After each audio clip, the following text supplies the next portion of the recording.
BJP রাজ্য সভাপতি শ্রমিক ভট্টাচার্যের বাড়িতে এবার সুখেন্দু শেখর রায়। বিজেপি রাজ্য সভাপতির বাড়িতে প্রাক্তন তৃণমূল সাংসদ, একেবারে সেই ছবি আপনারা দেখতে পাচ্ছেন। সাধারণ মানুষ হিসেবেই শ্রমিক ভট্টাচার্যের কাছে এসেছিলাম, শ্রমিক ভট্টাচার্যের সঙ্গে সাক্ষাৎ নিয়ে দাবি করেছেন সুখেন্দু শেখর রায়। প্রথমত হচ্ছে কি কথা হলো আপনাদের? না, আমি মূলত এসেছিলাম ওর অসুস্থতার খবর পেয়ে, যে হাসপাতালে ভর্তি হয়েছিল, বাড়ি ফিরেছে, তাই মনে করলাম যে একবার তার সঙ্গে দেখা করে না। ওর সঙ্গে আমার দীর্ঘদিনের জানাশোনা। শ্রমিকবাবু যখন বিজেপিরও আগে যে তাদের পূর্ব দল ভারতীয় জনসংঘ, তখন থেকে আমি ওকে চিনি। শ্রমিক ভট্টাচার্য তো রাজ্যসভায় আমি যতদিন ছিলাম আমার কলিগ ছিলেন, এবং বিভিন্ন বিষয়ে আমরা আলাদা দল করলেও বিভিন্ন বিষয়ে আমাদের আলোচনা হতো, ঐক্যমত্য হতো অনেক বিষয়। তো আমাদের কি একজন মানুষ অসুস্থ হয়ে বাড়ি ফিরেছে, একটু দেখা করতে যাওয়াটা সৌজন্য নয় কি? হাজারবার বাঙালি সমাজে এই সৌজন্যের অভাব ঘটে গেছে প্রচন্ড। অবশ্যই এই সৌজন্যের অভাবটা আমাদেরকে পীড়া দেয়। আমরা তো প্রাচীন আমলের লোক, বুড়ো বট গাছ আর কি। অবশ্যই, কিন্তু মানুষ তো এটাও জানতে চায় যে আপনার মতো একজন মানুষ, সে কি রাজনীতি থেকে সরে গেল না রাজনীতিতে থাকবেন তিনি? না, আমি এই বিষয়ে কোনো সিদ্ধান্ত এখনো নিইনি। আপনি তো জানেন আমি হঠাৎ করে কোনো হঠকারী সিদ্ধান্ত নিই না। শ্রমিককে ভালো লাগে তার কারণ হচ্ছে উনি দেখেছে কারোর প্রতি কোনো শত্রুতা, জিঘাংসা, বিদ্বেষ প্রসূত হয়ে কোনো অসূয়া কখনো প্রকাশ করে না। তার ভাষার মধ্যে যে শালীনতা, তার ভাষার মধ্যে যে রুচিবোধ, আজকে তো গোটা রাজনীতি থেকে সেটা হারিয়ে গেছে। কি ভাষায় একজন কথা বলছে, চোখে মুখে শুধু হিংসা ছাড়া কোনো হিংসাত্মক ছাড়া কোনো ভাষার প্রয়োগই নেই। এটা কি? তো যার জন্য আমার সঙ্গে খুব ভীষণ মনের মিল হয়, ওকে ভীষণ পছন্দ করি। আমি মনে করলাম যে আমি আজকে রাজ্যসভার মেম্বার নেই ঠিকই, কিন্তু ওর সঙ্গে তো বেশ কিছুদিন আমি রাজ্যসভা একসঙ্গে কাটিয়েছি। ভাব বিনিময় বিভিন্ন বিষয় নিয়ে ওর সঙ্গে আমার হয়েছে।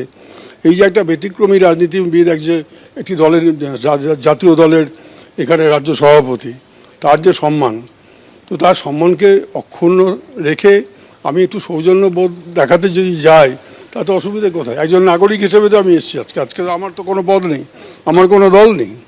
আগামী দিনে আপনাকে রাজ্যসভা থেকে সংসদে যদি দলের প্রতিনিধিত্ব করতে বলা হয় বিজেপির তরফ থেকে, আপনি গ্রহণ করবেন না প্রত্যাখ্যান করবেন? সেই পরিস্থিতি যদি তৈরি হয় কখনো, আমি বিচার করব। অন্যদিকে রাজ্যে ক্ষমতায় আসার 1.5 মাসের মধ্যেই পুরো ভোটের ঘোষণা করে দিলেন নতুন মুখ্যমন্ত্রী। 7ই ডিসেম্বরের মধ্যে কলকাতা পুরসভায় ভোট করানো হবে বলে জানালেন শুভেন্দু অধিকারী। আগামী 6 মাস অর্থাৎ 7ই ডিসেম্বরের মধ্যে নির্বাচিত কর্পোরেশনের হাতে দায়িত্ব তুলে দেওয়াই আমাদের কাজ।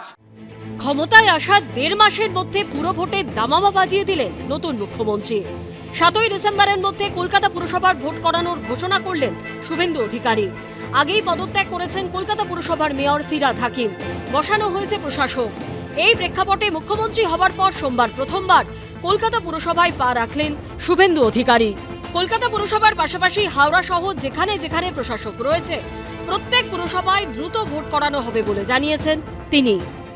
যেহেতু একটি অচল অবস্থার সৃষ্টি হওয়ার পরে, মাননীয় বিদায়ী মেয়র পদত্যাগ করার পরে পৌরসভায় আমরা নিয়ম মেনে, আইন মেনে 3 দিনের মধ্যে নির্বাচিত বোর্ড করার আবেদন করেছিলাম। যারা সংখ্যাগরিষ্ঠ দল ছিলেন তারা সে কাজ করতে পারেননি। আগামী 6 মাস অর্থাৎ 7ই ডিসেম্বরের মধ্যে রাজ্যের নির্বাচন কমিশন, স্টেট ইলেকশন কমিশন, তারা রাজ্য সরকারের সুপারিশে নির্বাচিত কর্পোরেশনের হাতে দায়িত্ব তুলে দেওয়াই আমাদের কাজ, আমাদের লক্ষ্য। সোমবার কলকাতা পুরসভার অনুষ্ঠানে শুভেন্দু অধিকারীকে কার্যত ঘিরে রাখেন বিদায়ী তৃণমূল কাউন্সিলররা। নতুন মুখ্যমন্ত্রীকে সামনে পেয়ে কার্যত আপ্লুত হয়ে পড়েন তারা প্রত্যেকেই। হাসি মুখে মুখ্যমন্ত্রী শুভেন্দু অধিকারীকে অভিবাদন জানাতে দেখা যায় মমতা বন্দ্যোপাধ্যায়ের ভাতৃবধূ ও বিদায়ী তৃণমূল কাউন্সিলর কাজরি বন্দ্যোপাধ্যায়কে। প্রথম কোনো মুখ্যমন্ত্রী কর্পোরেশনে আসছেন, কর্পোরেশনের ইতিহাসে এটা প্রথম। ভালো লাগছে যে আমাদের গুরুত্ব দেওয়া হচ্ছে এবং আমাদেরও মতামত নেওয়া হচ্ছে, বিরোধীদের মতামত নেওয়া হচ্ছে এবং বিরোধীদের কাজে ডাকা হচ্ছে একসঙ্গে। শুভেন্দু অধিকারীর সঙ্গে এক মঞ্চে দেখা গেল সদ্য প্রাক্তন মেয়র ফিরহাদ হাকিম, কলকাতা দক্ষিণের সাংসদ মালা রায়, বিদ্রোহী বিধায়ক সন্দীপন সাহা, জাভেদ খানদের, যারা প্রত্যেকেই বিদায়ী পুরভোটের সঙ্গে যুক্ত ছিলেন। কলকাতা কর্পোরেশনের রাজ্যের মুখ্যমন্ত্রী আসছেন এবং এটা অন্তত বিগত 15 বছর 20 বছরে এর আগে রাজ্যের মুখ্যমন্ত্রী কলকাতা কর্পোরেশন এসেছেন এমনটা হয়নি। সেই কারণে ইতিবাচক দিক ভেবে আমি উপস্থিত হয়েছে, আমাকে ডাকা হয়েছে, জানানো হয়েছে। একসময় যাদের সবসময় মমতা বন্দ্যোপাধ্যায়ের পাশে দেখা যেত, সেই দেবাশিস কুমার, জয়ী বিশ্বাস, অনন্যা বন্দ্যোপাধ্যায়দেরও দেখা গেল মুখ্যমন্ত্রীর অনুষ্ঠানে। এখানে আমরা আমন্ত্রণ পেয়েছি কলকাতা কর্পোরেশনের তরফ থেকে, মাননীয় মুখ্যমন্ত্রী তিনি আসবেন, তিনি কর্পোরেশন নিয়ে কি বার্তা দেয় সেটা শোনার জন্য আসা। এমএলএরা 14 জনের মধ্যে আমি বেলেঘাটাকে দেখতে পাইনি, বাকি সবাইকে দেখতে পেলাম। প্রাক্তন মেয়রকেও যেমন সম্মান দিয়েছি, আমাদের দলের লোক মীনা দেবী পুরোহিতকেও সম্মান দিয়েছি আমরা। যারা আসবেন মূল শোতে থাকবেন, যারা আসবেন না তারা বিচ্ছিন্ন হয়ে যাবেন, তার জন্য আমাদের কোনো ক্ষতি হবে না। আপনারাই নিজেরাই ডিরেল হয়ে যাবেন। আন্তর্জাতিক যোগ দিবস উপলক্ষে আগামী 21শে জুন রাজ্যে আসছেন প্রধানমন্ত্রী নরেন্দ্র মোদী। তার আগে প্রধানমন্ত্রীকে স্বাগত জানাতে কলকাতা পুরসভার তরফে আয়োজন করা হচ্ছে বিশেষ কর্মসূচি। অর্ণব মুখোপাধ্যায়ের রিপোর্ট, এবিপি আনন্দ, কলকাতা। এবিপি আনন্দ, এগিয়ে থাকে, এগিয়ে রাখে।